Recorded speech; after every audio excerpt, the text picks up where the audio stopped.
Olá, vamos então a uma revisão de direito previdenciário para a AGU, né? E aqui quem fala é a professora Adriana Menezes. Vamos dar um panorama dos pontos mais recorrentes. Veja, a Previdência Social, ela tem nos seus planos públicos de previdência o regime geral de previdência social e os regimes próprios, né, de entes federados. Mas no regime geral, que é onde abarca os trabalhadores em geral, aqueles que vão, né, ser amparados pelo Estado, nós temos na figura de beneficiários os segurados, que também vão ser contribuintes, e os dependentes. Os segurados e os dependentes, eles são credores das prestações previdenciárias, né, que o Estado, representado aí pela autarquia federal, INSS, essa autarquia é que administra o regime geral de previdência social. E na qualidade de segurados, nós temos uma divisão entre segurados obrigatórios e segurado facultativo. Veja, segurados obrigatórios são aqueles que vão exercer a atividade remunerada, abrangida pela lei do regime. E estão enquadrados como segurados da Previdência Social na qualidade de empregado, trabalhador avulso, empregado doméstico, contribuinte individual e segurado especial. São esses os segurados obrigatórios. A Lei 8.213, ela vai tratar das hipóteses de enquadramento em cada categoria. Então, na condição de empregado, eu tenho muito mais do que a hipótese daquela relação de emprego, né, que presta serviço à empresa com habitualidade, pessoalidade, subordinação, remuneração.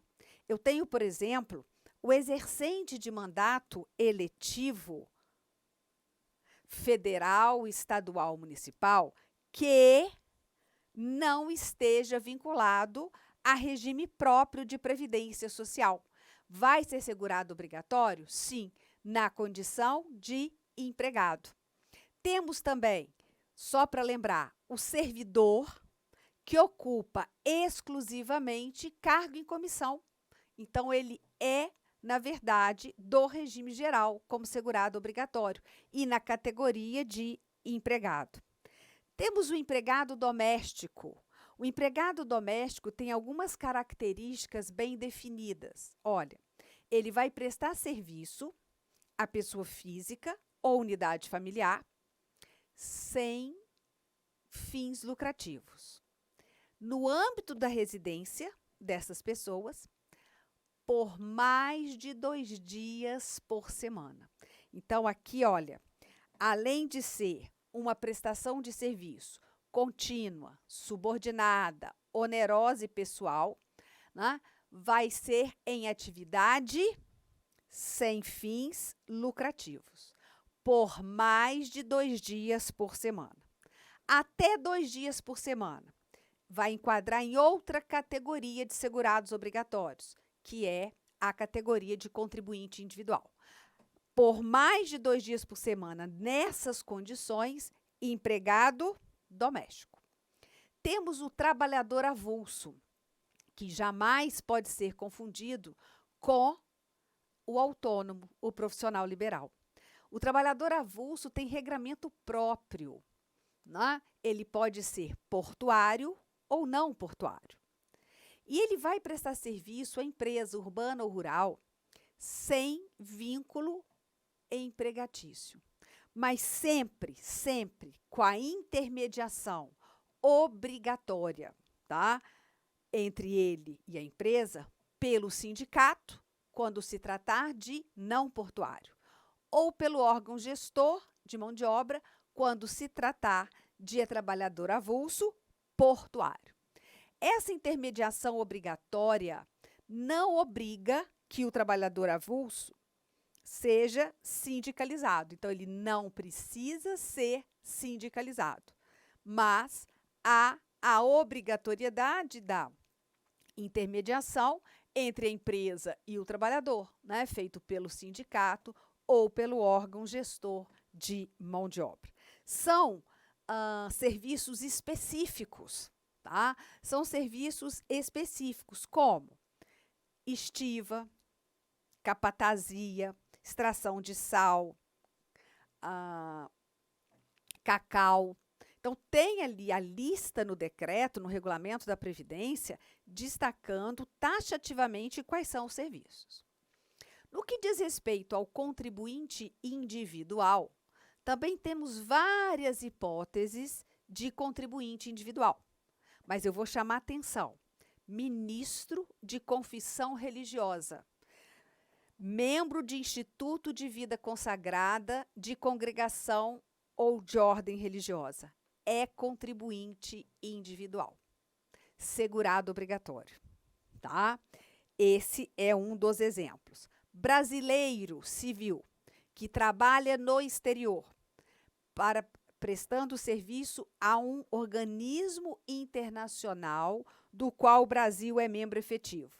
Ainda que lá domiciliado e contratado, ele vai ser contribuinte individual, salvo quando coberto por regime próprio de previdência social. Mas não tem uma situação parecida que ele seja enquadrado como empregado? Tem. No caso, para ser enquadrado como empregado, ele vai trabalhar no exterior para a União, em organismo internacional do qual o Brasil é membro efetivo. Aí passa para a categoria de empregado e não de contribuinte individual. Também temos, de acordo com o decreto já atualizado, né, desde que receba remuneração decorrente de trabalho na empresa, é contribuinte individual. O empresário individual, sim. O titular de empresa individual de responsabilidade limitada, seja urbana ou rural. O diretor não empregado.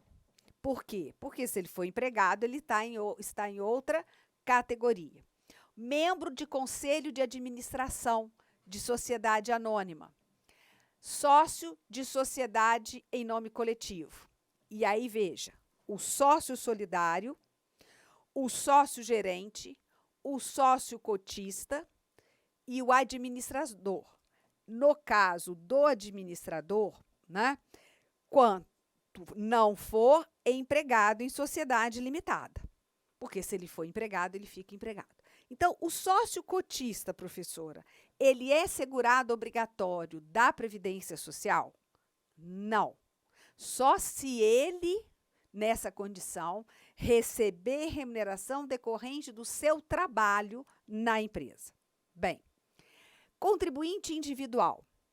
Nós temos o profissional autônomo, né? Aquele que exerce atividade por conta própria, aquele que presta serviço em caráter eventual à pessoa física ou jurídica, o microempreendedor individual, o cooperado, filiado à cooperativa de trabalho ou à cooperativa de produção. Nós temos várias possibilidades. Agora eu chego na situação do segurado especial, né? Então, PGF, prestar um pouco mais de atenção. O segurado especial, ele tem características muito marcantes. Ponto. Ele vai exercer, na verdade, atividade individualmente ou em regime de economia familiar, quer dizer, com a sua família, né? Sendo ali o trabalho de todos os membros da família indispensável para a subsistência da família, mas ele vai exercer atividades específicas: agropecuária, pesqueira artesanal, extrativista vegetal ou atividade de seringueiro como seu meio principal de vida. Quando eu falei vegetal, é porque a extração mineral leva o segurado para ser contribuinte individual, tá? No caso das atividades do segurado especial, nós temos a atividade agropecuária, que ela limita a exploração da área. Olha, em área de igual ou inferior a 4 módulos fiscais, independentemente da região do país. Qualquer região do país, se a área explorada para atividade agropecuária daquele produtor, seja na condição de proprietário, usufrutuário, possuidor, assentado, parceiro, meeiro, outorgado, comodatário, arrendatário, se for inferior a 4 módulos fiscais, não tendo empregados permanentes, segurado especial. O indígena é segurado especial? Sim. Né? Para sua inscrição, vai precisar de uma declaração da FUNAI, mas ele vai se enquadrar também como segurado especial. Nas atividades pesqueira, artesanal e extrativista vegetal e de seringueiro, não tem limitação da área, tá? Não tem limitação da área. Vocês ouviram eu falar que, desde que não tenha empregados permanentes. Sim. Porque o segurado especial pode ter empregados permanentes? Não. Mas pode ter empregados? Sim. Desde que não ultrapasse o limite de 120 pessoas dia ano. Então, se tiver um empregado durante o período do ano até 120 dias, não descaracteriza a sua condição de segurado especial. Tá? Também algumas atividades e renda não vão desqualificar a pessoa como segurado especial. Exemplo, outorga do seu imóvel rural, né? Desde que não ultrapasse 50% da área desse imóvel. Desde que outorgante e outorgado continuem a exercer a respectiva atividade, na condição de segurado especial. Atividade turística, sim, na propriedade rural, por não mais de 120 dias ao ano. Participação em plano de previdência complementar. Ser beneficiário do governo em programa assistencial, também não desqualifica. Né? Ser associado em cooperativa agropecuária ou de crédito rural, também. O segurado especial pode ser empresário? Sim. Mas olha a exigência. Em sociedade empresária, sociedade simples, na condição de empresário individual ou como titular de empresa individual de responsabilidade limitada, considerada microempresa. O objeto da sociedade só pode ser agrícola, agroindustrial ou agroturístico. Deve continuar exercendo a sua atividade como segurado especial.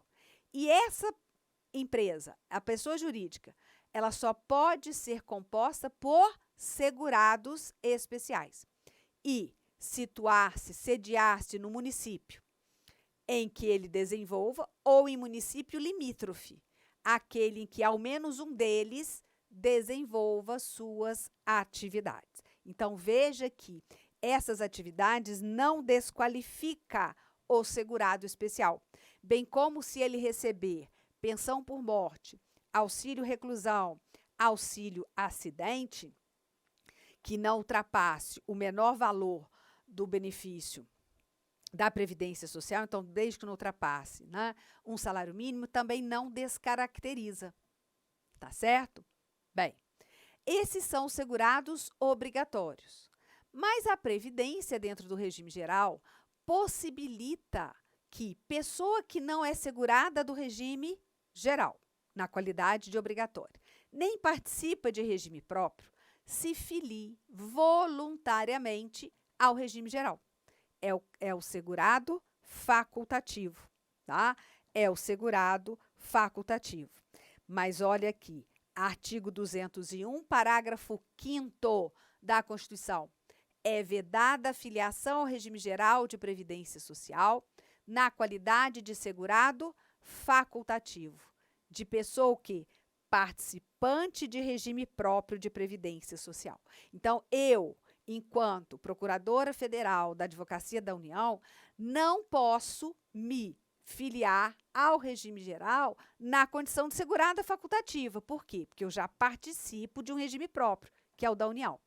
Mas posso, concomitantemente, ser segurada obrigatória no regime geral? Sim, desde que eu exerça atividade que me enquadre, como empregada, né, contribuinte individual. Ah, você pode ser segurado especial? Não, porque o segurado especial tem características próprias, né, e o exercício da atividade ali dele é para a sua subsistência, que não é o caso do exemplo que nós demos. Bem, vamos lá. Perda e manutenção da qualidade de segurado. A gente sabe que a Previdência Social tem caráter contributivo, sim. E os segurados vão contribuir para a Previdência Social, para, no futuro, né, ter direito a benefícios. Bem, mas existem situações que, mesmo o segurado não estando contribuindo, ele permanece vinculado à Previdência Social. E, com isso, continua tendo direito aos benefícios previdenciários. Esse período que ele nada contribui, mas ainda continua vinculado, é chamado de período de graça. Né? Por quê? Porque está ali vinculado sem estar contribuindo. E aí eu falo, quais são os períodos de graça que nós temos? 1. Sem limite de prazo. Então, fica, independentemente do prazo, quando o segurado estiver em gozo de benefício. Agora, cuidado, exceto auxílio acidente. O auxílio acidente não garante a manutenção da qualidade de segurado. Já que se estiver no auxílio doença, hoje chamado de auxílio por incapacidade temporária, enquanto estiver, mantém a qualidade de segurado. Depois nós temos períodos de 3, 6, 12, 24 e 36 meses. É uma mão cheia. Até 3, 6, 12, 24 ou 36 meses. 3 meses. Aquele que foi prestar serviço militar e se desligou. Então, continua por até 3 meses, após o licenciamento. Por até 6 meses, o segurado facultativo, quando ele deixa de contribuir. Então, após a cessação das contribuições. E aqui eu tenho, por até 12 meses, quando o segurado obrigatório deixa de contribuir, fica por até 12. Todos os segurados, após a cessação do benefício por incapacidade, após a cessação da segregação compulsória, quando for acometido de doença de segregação compulsória, após o livramento, o segurado detido ou recluso. Mas como que eu faço para encontrar, então, o período de graça de 24 meses?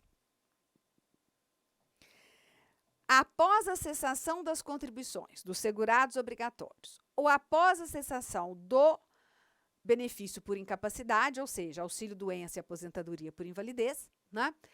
Se não contribui, tem um acréscimo de 12 meses. Então, aquele período de 12 passa a ser de 24. Mas por quê? Porque ele tem mais de 120 contribuições ininterruptas. Aí sim, ultrapassa, né? Ganha mais 12 meses de período de graça. E o 36? Sabe aquele segurado obrigatório que foi demitido involuntariamente e há essa comprovação perante a Previdência Social, hoje perante o Ministério do Trabalho e Emprego? Aquele período de até 12, com desemprego involuntário, passa a ganhar mais 12, 24. Mas se ele tiver 120, mais de 120 contribuições, passa então com mais 12, chega a 36 meses. Então, quem consegue chegar a um período de graça de até 36 meses? O empregado e o empregado doméstico, tá bom? Então, 3, 6, 12, 24 ou 36 meses. A outra categoria de beneficiários são os dependentes. E eu falo para vocês, são divididos em 3 classes. Sim.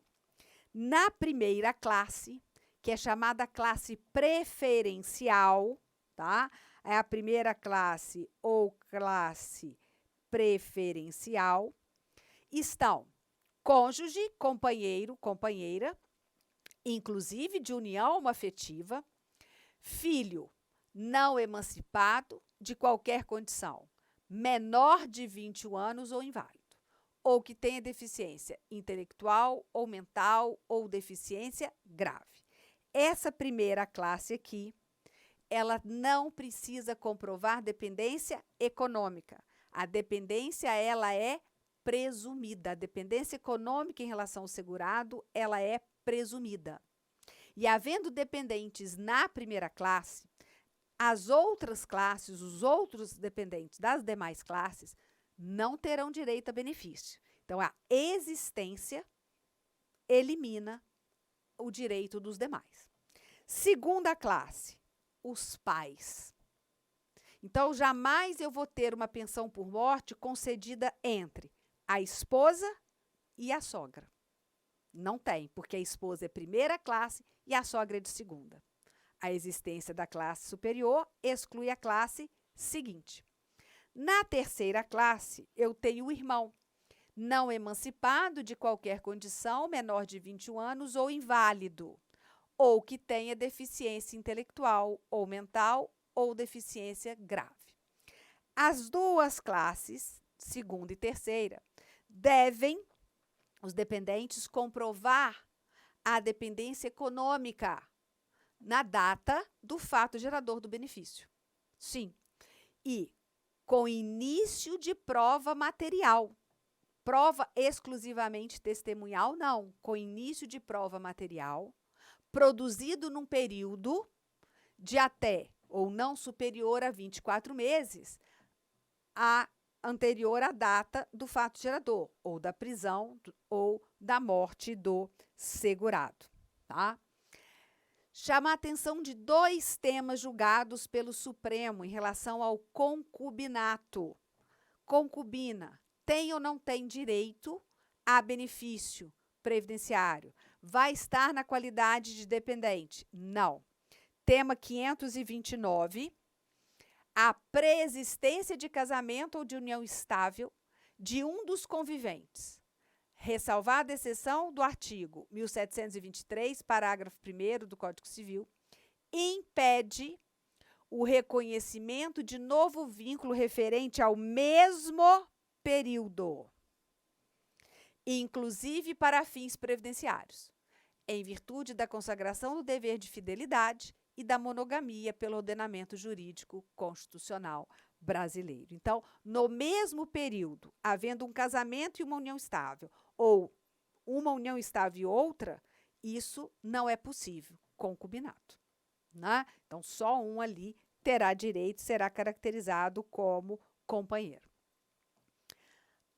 No tema 526, é incompatível com a Constituição Federal o reconhecimento de direitos previdenciários, pensão por morte, à pessoa que manteve, durante longo período e com aparência familiar, união com outra casada, porquanto o concubinato não se equipara para fins de proteção estatal às uniões afetivas resultantes do casamento e da união estável. Não se trata aqui de uma separação de fato e uma união estável. Não, nesse caso, separação de fato, houve separação, não há mais casamento, né? Então, o cônjuge separado de fato, para continuar como dependente, ele tem que comprovar a dependência econômica. Aqui está se tratando de um casamento e uma união estável. E aí não é possível caracterizar companheiro ou companheiro na qualidade de dependente. Certíssimo? Então, veja. Agora, tem uma dúvida, professora. Alguns são equiparados a filho, sim. A lei diz: equiparam-se ao filho o enteado e o menor sob tutela, desde que comprovada a dependência econômica. A emenda constitucional 103, que é a emenda da reforma, também coloca no seu texto exclusivamente o menor sob tutela e o enteado, desde que comprovada a dependência econômica. E aí, como fica a situação do menor sob guarda? Equipara-se ao filho? Não. Não, mas até a emenda 103, nós temos uma ação direta de inconstitucionalidade que o Supremo entendeu que ele teria que ser tratado na condição de dependente como beneficiário de pensão por morte. Até a emenda 103, esse é o entendimento da AGU. Tá? Depois que veio a emenda e foi taxativamente colocado que só o menor sob tutela e o enteado, desde que comprovada a dependência econômica, não. Por quê? Porque a decisão da DI é em situação anterior à emenda. Certíssimo? Bem, eu vou tratar aqui de alguns benefícios. Benefícios mais recorrentes, benefícios que compõem dentro do regime geral, né, uma fatia maior na sua concessão. E o primeiro que eu vou tratar são os benefícios por incapacidade. Auxílio por incapacidade temporária e aposentadoria por incapacidade permanente. Antigo auxílio-doença e antiga aposentadoria por invalidez. Então, regra para os três, comuns. Ter qualidade de segurado, cumprir a carência mínima quando for o caso e ser considerado incapacitado para o trabalho. Nesse caso, tem diferença para um benefício e para o outro. Estar na qualidade de segurado no início da sua incapacidade, seja ela temporária ou permanente. Mesmo que esteja no período de graça, porque está na condição de segurado. Cumprimento de carência mínima de 12 contribuições mensais. Então, esses dois benefícios exigem, em regra, a carência mínima de 12 contribuições. Não precisa cumprir essa carência. Quando?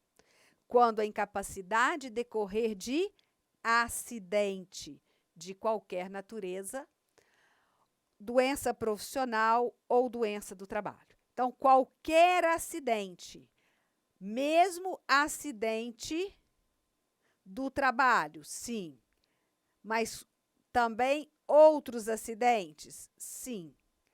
Então, qualquer acidente já vai isentar de cumprimento da carência. Além disso, também, quando for doença, a causa for uma doença prevista em portaria dos Ministérios da Saúde e da Previdência Social, como câncer, AIDS, cardiopatia grave, hepatopatia grave, mal de Parkinson, cegueira, tuberculose ativa. Tem lá, nós temos uma lista no artigo 151 da Lei 8.213. E em relação à incapacidade, né, atestada pela Perícia Médica Federal, nós temos, no caso do auxílio por incapacidade temporária, aquele segurado tem que ser considerado incapacitado para o trabalho ou suas atividades habituais por mais de 15 dias consecutivos. E na aposentadoria por incapacidade permanente, ele tem que ser considerado incapaz e insuscetível de reabilitação para o exercício de atividade que lhe garanta a subsistência. Aqui eu usei o termo da lei, por isso que tem o P, né? Mas na hora que você for escrever, insuscetível já não tem mais o P. No caso da aposentadoria por incapacidade permanente, tem que ser avaliado se ele teria condições de exercer qualquer uma atividade que lhe garantisse a subsistência. obviamente, tem que levar em consideração, né, todas as suas condições pessoais, sociais, econômicas, para verificar se ele teria essa capacidade. Caso contrário, não. Vamos lá. Doença preexistente.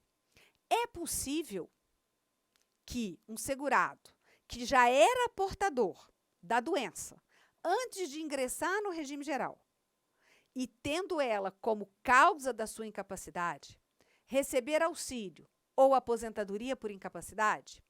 Em regra, não. Então, a doença pré-existente não dá direito à concessão do benefício, como, né, sendo ela a causa da incapacidade, exceto se a incapacidade sobrevier. Por quê? Por motivo de progressão ou agravamento daquela doença ou lesão que ele tinha antes de ingressar.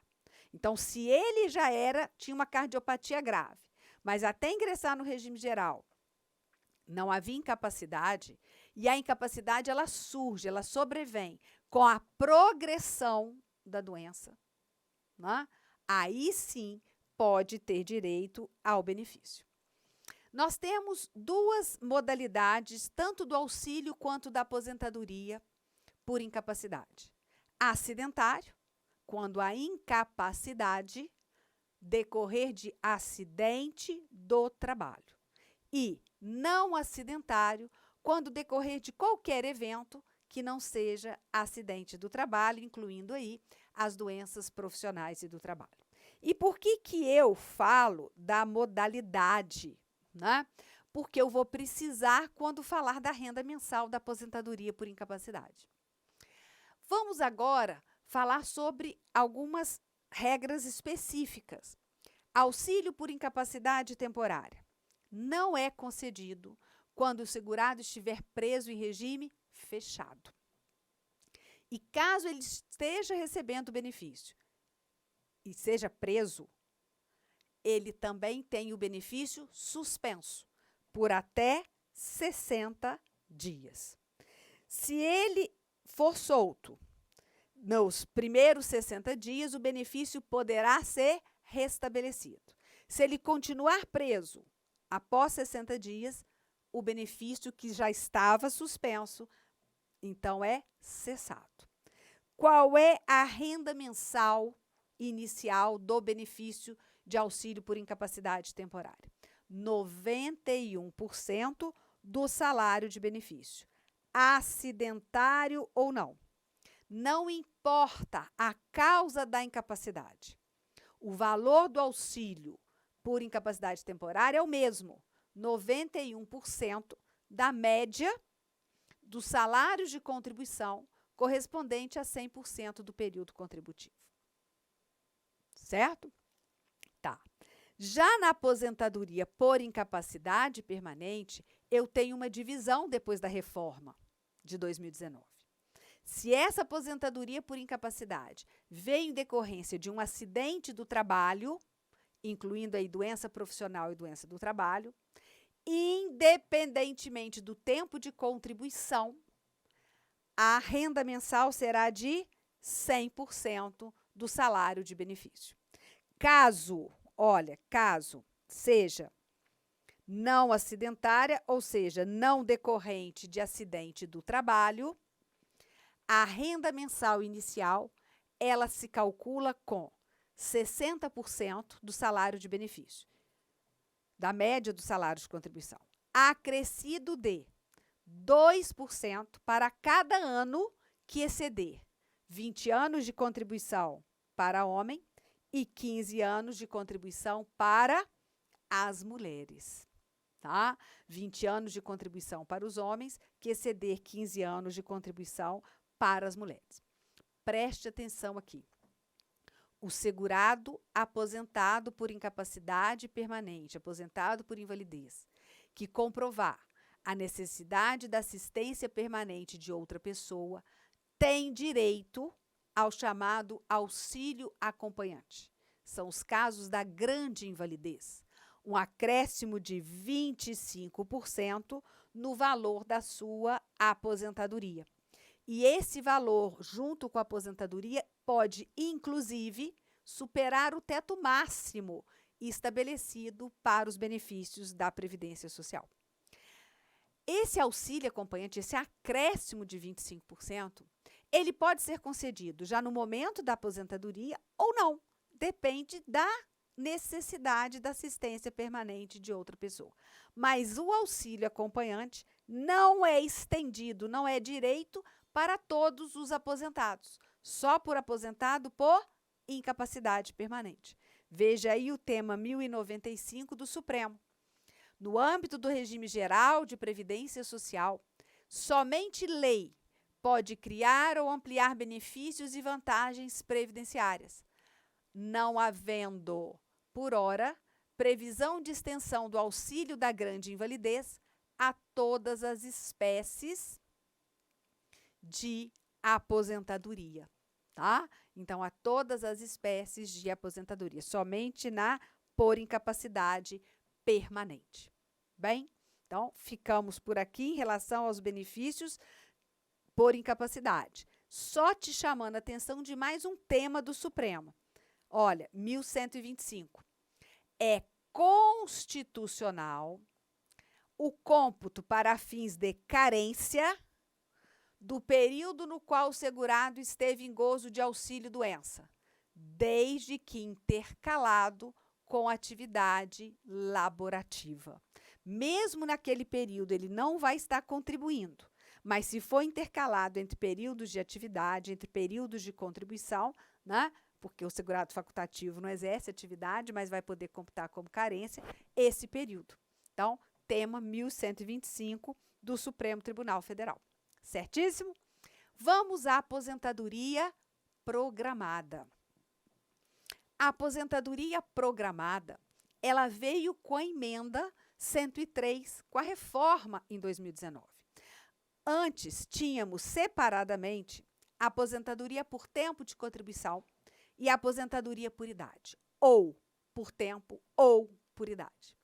Veio a reforma de 2019 e trouxe a chamada aposentadoria programada, que vai exigir cumulativamente do segurado o preenchimento de tempo e idade mínima.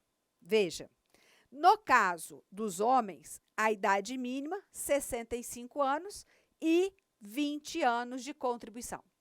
No caso da mulher, 62 anos de idade e, no mínimo, 15 anos de contribuição.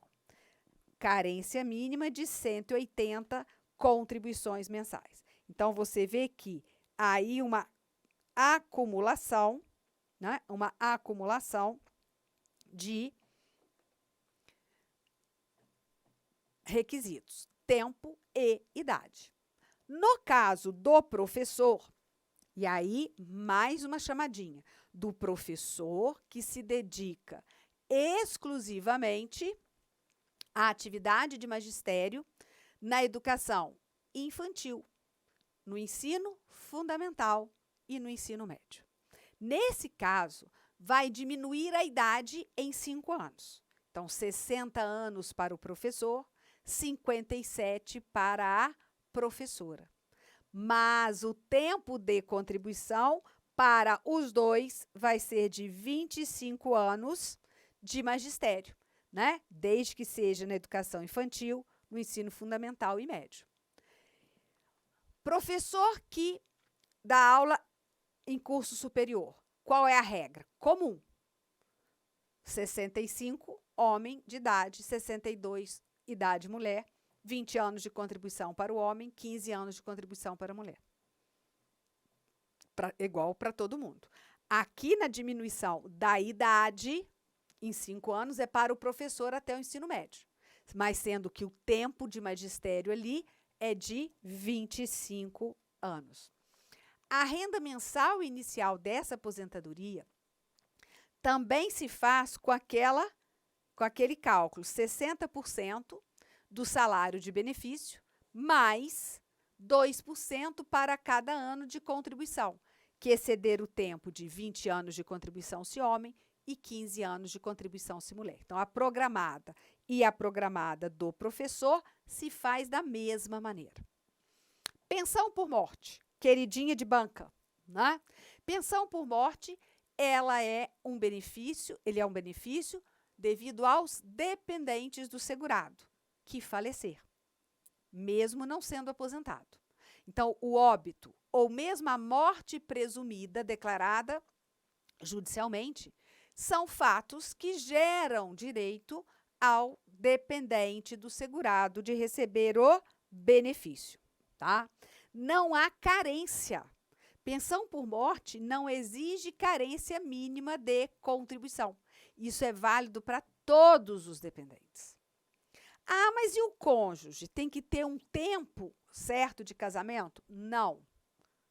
Nem um tempo certo de união estável companheiro. É cônjuge, é companheiro, dependência econômica é presumida, tem direito à pensão por morte do segurado. O que eu preciso é que o segurado, né, a pessoa esteja na qualidade de segurada. Ou, então, não sendo segurado, tenha completado as condições para se aposentar até a data do óbito. E aí eu chamo a atenção da súmula 416 do STJ. Tá? Qual é a lei que se aplica à concessão da pensão por morte? A lei vigente na época do fato gerador, súmula 340 do STJ. Não tem direito à pensão, perde direito à pensão por morte o condenado criminalmente por sentença com trânsito em julgado. Veja, como autor, coautor ou partícipe de homicídio doloso. Agora, também de tentativa de homicídio contra a pessoa do segurado. Mesmo a tentativa, condenado criminalmente com trânsito em julgado por tentativa de homicídio contra a pessoa do segurado, perde o direito à pensão por morte. Tá certo? Perde o direito à pensão por morte. Uma inovação, uma modificação que nós tivemos com a emenda 103 é a questão do valor da pensão por morte.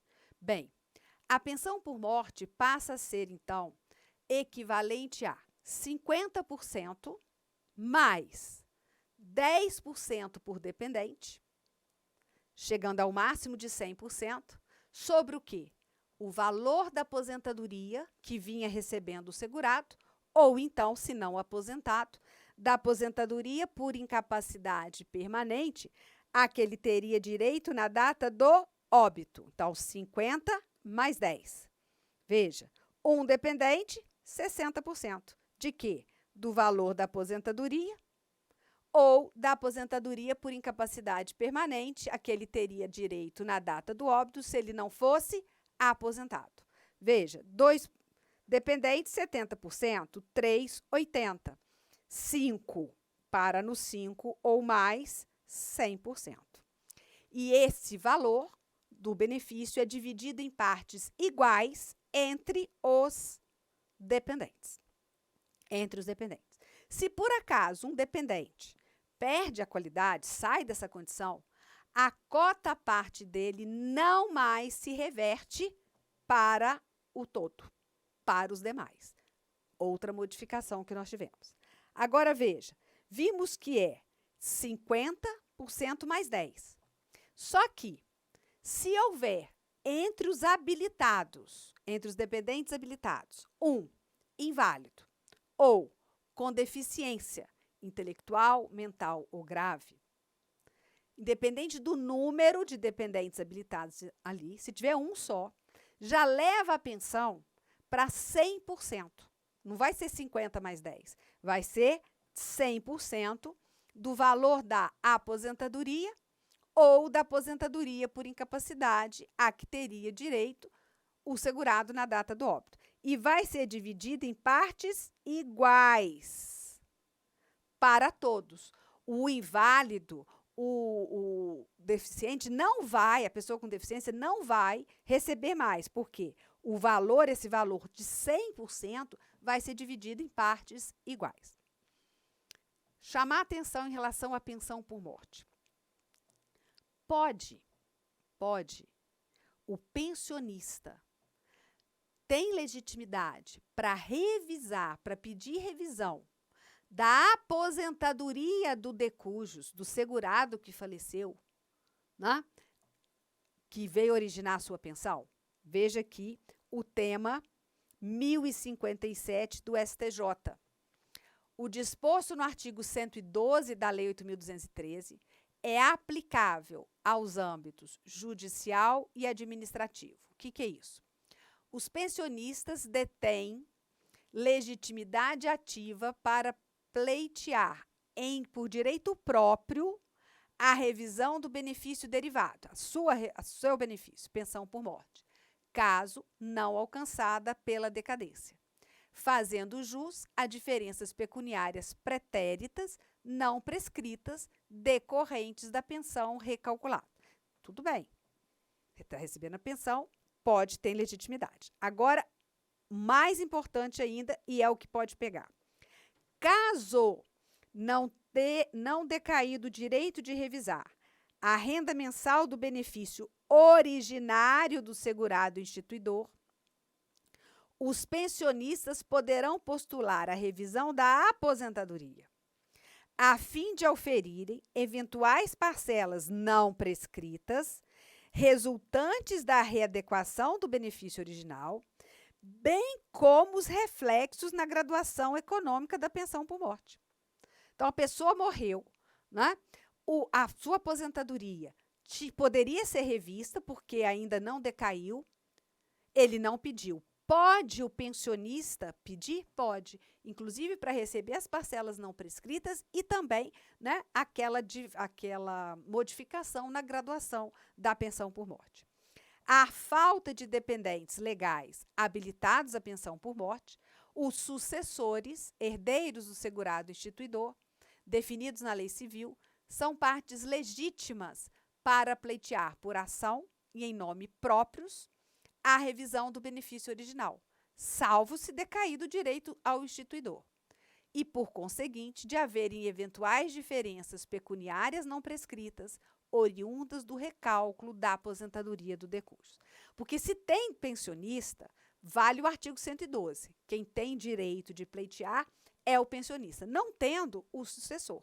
Aí observar, né, a decadência para essa revisão da aposentadoria e, no caso, só vai ter direito às parcelas não prescritas. Bem, revisão da vida toda. Outro tema importante aí, julgado recentemente pelo Supremo Tribunal Federal, tema 1102. O segurado que implementou as condições para o benefício previdenciário após a vigência da Lei 9.876 de 99 e antes da vigência das novas regras constitucionais introduzidas pela emenda 103, que tornou a regra transitória definitiva, tem o direito de optar pela regra definitiva, caso esta seja mais favorável. O que é a revisão da vida toda? É a possibilidade do aposentado ou do beneficiário, do segurado, beneficiário de um benefício, que recebeu entre 29 de novembro de 99 a 12 de 11 de 2019, tá? Aqui ter aposentadoria, mas você pode incluir benefício, que não vai utilizar a regra dos 80 maiores salários de contribuição. Por quê? Vai poder utilizar salários de contribuição de todo o período contributivo, mesmo anteriores, né? Salários de contribuição anteriores a julho de 94. Então, quem recebe ou recebeu o primeiro pagamento de benefício previdenciário nos últimos 10 anos, né? Desde que tenha início até 12 de 11 de 2019, e que teve calculado pela média dos maiores salários de contribuição, pode fazer essa revisão, né? Então, ele tem que ter contribuído antes de julho de 94, para poder incluir os salários de contribuição. Aí, o seguinte, todos podem fazer, podem pleitear, só tem que ter a certeza que com a revisão cause um benefício melhor. Então, pode optar se for mais favorável, é o que o STF julgou no tema 1102. Financiamento da Seguridade Social. Eu tenho pouquíssimo tempo, né? Tenho que lembrar a vocês que a Seguridade Social é financiada de forma direta por contribuições sociais e de forma indireta com recursos oriundos dos orçamentos da União, dos estados, do DF e dos municípios. Em relação às contribuições da Seguridade Social, a competência tributária é da União, sim. E a União vai se valer de lei ordinária ou mesmo medida provisória quando se tratar das contribuições que já estão discriminadas no texto constitucional.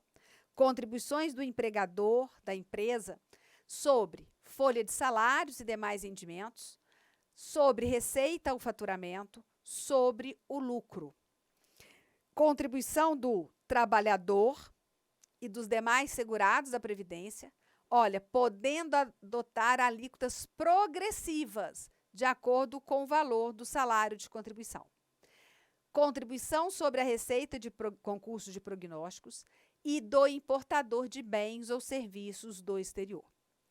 A contribuição do inciso 2 e a contribuição do inciso 1, a linha A, são chamadas de contribuições previdenciárias, porque os recursos arrecadados com essas duas contribuições só podem ser utilizados para o pagamento dos benefícios do regime geral de previdência social. A contribuição do segurado, do regime geral, não incide sobre os benefícios de aposentadoria e pensão por morte. Então, no regime geral, há uma imunidade tributária. Não há incidência de contribuição sobre proventos de aposentadoria e pensão pagos pelo regime geral, diferente do regime próprio, tá? Ah, mas há incidência de imposto de renda sobre o valor desses dois benefícios? Sim, se estiver ali dentro da faixa de incidência, né, do valor que tem a incidência de imposto de renda. Então, não confunde. A imunidade atinge as aposentadorias e pensões do regime geral, mas no que diz respeito à contribuição social, tá? A contribuição social. Mas, além dessas contribuições já previstas, discriminadas na Constituição, a União ainda pode criar novas, desde que essas novas contribuições sejam veiculadas por lei complementar. Devem ser não cumulativas e não vão poder ter fato gerador ou base de cálculo das contribuições discriminadas na Constituição. Pode ter fato gerador ou base de cálculo de impostos? Sim, não pode ter das contribuições. E todas as contribuições da Seguridade Social não respeitam o princípio da anterioridade comum. Podem ser cobradas no mesmo exercício financeiro em que forem instituídas ou majoradas? Sim, desde que respeitada a noventena, ou seja, cobradas após 90 dias da publicação da lei que as instituiu ou as majorou. Certíssimo? Veja, os segurados da Previdência Social, com exceção do segurado especial, eles vão contribuir sobre um determinado valor, chamado salário de contribuição. Essa parcela, esse valor composto, chamado salário de contribuição. Então, o individual contribui sobre o seu salário de contribuição. O empregado contribui sobre o seu salário de contribuição. Por que eu falei exceto o segurado especial? Porque ele contribui sobre a receita bruta da comercialização da sua produção. Então, salário de contribuição, grosso modo, eu posso falar que é a base de cálculo da contribuição dos segurados, né? E aí eu tenho que saber quais são as parcelas que integram essa base de cálculo e as que estão fora. Vou colocar algumas aqui. Integrantes. Veja, salário, horas extras, adicionais, comissão, gorjeta, 1/3 condicional de férias, sim. Salário maternidade. Salário maternidade, ele é salário de contribuição? Sim. Embora o Supremo tenha julgado como inconstitucional a contribuição do empregador sobre salário maternidade. Eu tenho aqui o parecer da PGFN, né? Ora, parece forçoso concluir que os fundamentos determinantes invocados pelo tribunal para reconhecer a invalidade formal da incidência da contribuição previdenciária do empregador sobre o salário maternidade não podem ser aplicados à contribuição da empregada. Em outras palavras, mesmo sendo indevida a contribuição previdenciária patronal, segundo a tese exarada no tema 72, o recolhimento da contribuição da segurada durante a licença maternidade lhe assegura o pleno reconhecimento dos seus direitos previdenciários, na medida em que o tempo de afastamento será computado como tempo de contribuição e de carência. Então, nós temos aí o parecer. Então, incide contribuição do segurado, não do empregador. Mas eu vou falar de algumas parcelas não integrantes. Por exemplo, os benefícios do regime geral não integram, exceto o salário maternidade, no caso dos segurados. Ajuda alimentação, vale transporte. Olha, o vale transporte, ainda que pago em dinheiro, não tem incidência de contribuição previdenciária. PLR, participação de lucros e resultados, desde que pago de acordo com a legislação específica, não integra. Não integram também aviso prévio indenizado, diárias de viagem, seja qualquer valor, não incide. Abonos e prêmios, ainda que pagos habitualmente. Essas duas últimas que eu disse, vieram da reforma de 2017, da reforma trabalhista. Então, já está sendo aí pedindo nesse caso. E lembra que eu falei que o ministro de confissão religiosa é contribuinte, é segurado obrigatório do regime geral na condição de contribuinte individual? Sim, mas, olha, não se considera como remuneração direta ou indireta os valores despendidos pelas entidades religiosas e instituições de ensino vocacional com quem? Com o ministro de confissão religiosa, membros de instituto de vida consagrada, de congregação ou de ordem religiosa, em face do seu mister ou para sua subsistência, desde que fornecidos em condições que independam da natureza e da quantidade do trabalho executado.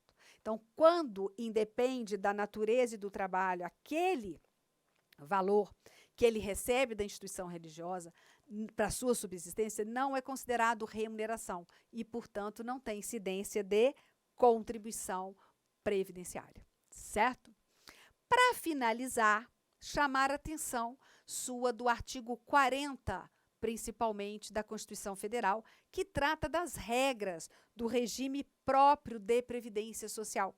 Características como caráter contributivo, solidário, contribuição de quem? Do ente federativo, dos servidores ativos, aposentados e pensionistas. Então, pensão e aposentadoria pagas pelo regime próprio têm incidência de contribuição previdenciária. A reforma de 2019 vedou a criação de novos regimes próprios. Então, os que foram criados até a entrada em vigor da emenda 103, ótimo. Os que não podem. Então, a União, os estados, o DF, a banca já pressupõe que você sabe que os servidores efetivos estão amparados pelo regime próprio. Os municípios, vai depender se aquele município tem ou não um regime próprio para o seu servidor. Se não tiver, ficam no regime geral. Importante, com a reforma de 2019, o rol de benefícios dos regimes próprios de previdência social fica limitado às aposentadorias e à pensão por morte. Mais nada sai do cofre dos recursos do regime próprio. O resto, auxílio para tratamento de saúde, licença maternidade, etc., tudo com recursos do orçamento do ente federativo, né? Mas não do regime próprio de previdência social. O beneficiário de regime próprio, eu só tenho servidor público efetivo.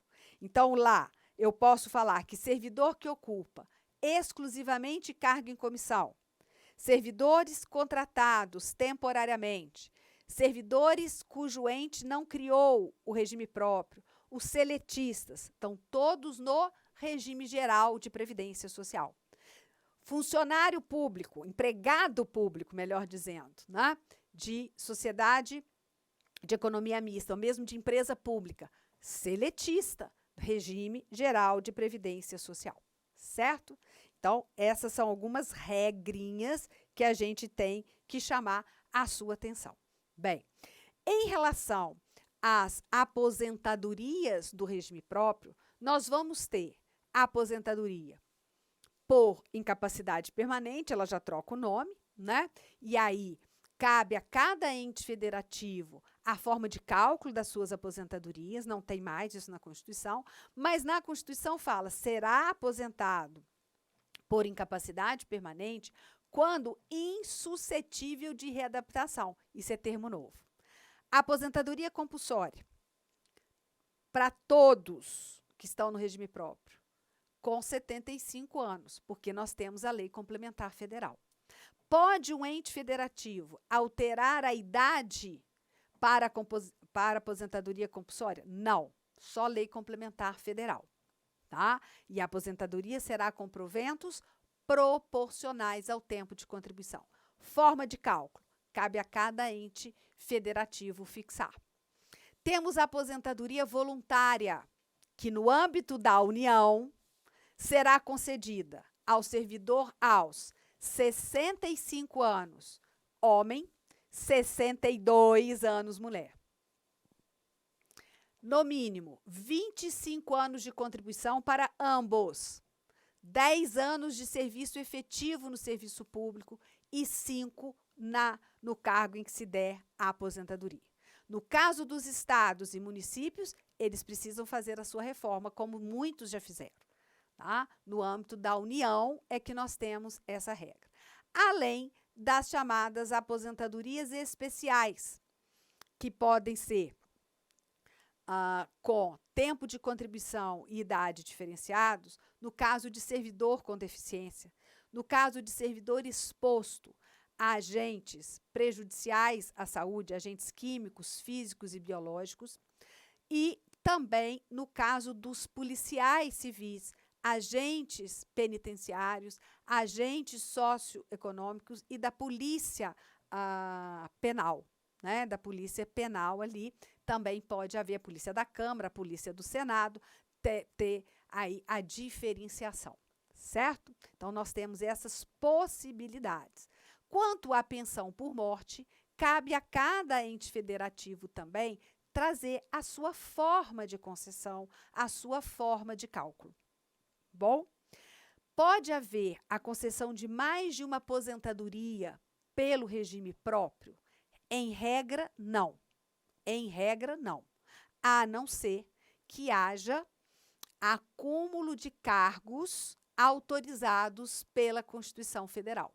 Né? Se houver cargos acumuláveis, sim, pode haver 2 aposentadorias pelo mesmo regime e, por derivação, 2 pensões por morte. Certíssimo, gente? Com 1 hora eu gostaria de falar toda a matéria para vocês, né? Mas não é possível. Então, muita calma, muita tranquilidade, façam, né, com consciência a prova, vocês chegaram até a data dela, vocês se prepararam, Então, agora é ter calma, porque muitas das questões nós resolvemos quando estamos menos tensos, menos nervosos. Tensão zero não existe em concurso, né? Tensão zero não existe. Mas você sabe o quanto você se preparou, o quanto você se esforçou, e aí tudo dará certo. Um grande abraço e até a próxima.